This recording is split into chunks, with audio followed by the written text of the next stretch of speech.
હાલો, સ્વાગત છે તમારું અંશુ કુકિંગમાં। આજે આપણે બનાવવાના છીએ ચણાના લોટની ઢેપલી। ચણાના લોટની ઢેપલી બનાવવા માટે ચણાનો લોટ લીધો છે એક વાટકી ઘી લીધું છે અને એક વાટકી ખાંડ લીધી છે। તો પહેલાં આપણે આ લોટને ઘીમાં શેકી લઈશું। એક વાસણમાં આપણે આ ચણાનો લોટ ઉમેરીશું અને તેમાં ઘી ઉમેરીશું। આ ઘી આપણે ગરમ કરી લીધું છે। ગરમ કરેલું ઘી તેમાં ઉમેરીશું। હવે આને આવી રીતના મિક્સ કરી લઈશું। હવે ધીમી આંચ પર આ લોટને આપણે શેકી લઈશું।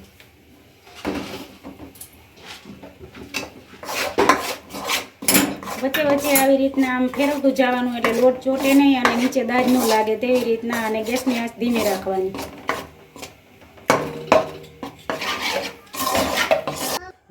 હવે આપણે આને એકદમ જે બ્રાઉન લોટ થઈ જાય ત્યાં સુધી ચોટે નહીં અને દાજ ન લાગે।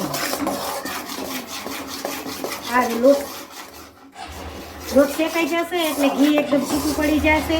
શેકાઈને તૈયાર થઈ ગયો છે। લોટ એકદમ બ્રાઉન રંગનો થઈ ગયો છે, તમે જોઈ શકો છો। લોટ શેકાઈને તૈયાર થઈ ગયો છે અને આપણે એક વાસણમાં કાઢી લઈશું। આ લોટ એકદમ શેકાઈ અને બ્રાઉન રંગનો થઈ ગયો છે, તમે જોઈ શકો છો।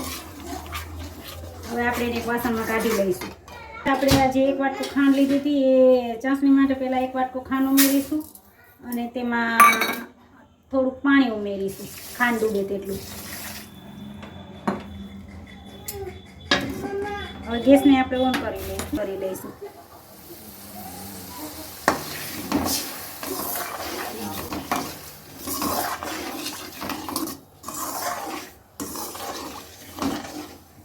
હવે આપણા એકતાની ચાસણી આવી ગઈ છે અને હવે આપણે જે આ લોટ શેકીને રાખ્યો હતો તે તેમાં ઉમેરી દઈશું। હવે આપણે આ એક વાસણમાં ઘી ચોપડેલું છે થાળીમાં, તેમાં મિશ્રણ નાખી દઈશું। હવે તેને આપણે થોડોક ટાઈમ અડધી કલાક જેટલું ઠંડો થવા દઈશું અને પછી તેમાંથી આપણે ઢેપલીનો આકાર ઢેપલી બનાવી લઈશું ચાકા પર। તો તૈયાર છે આપણે આ ચણાના લોટની ઢેપલી। તો આવી જ વાનગી જોવા માટે અમારી અંશુ કુકિંગને લાઈક કરો, શેર કરો અને સબસ્ક્રાઈબ કરો। ધન્યવાદ।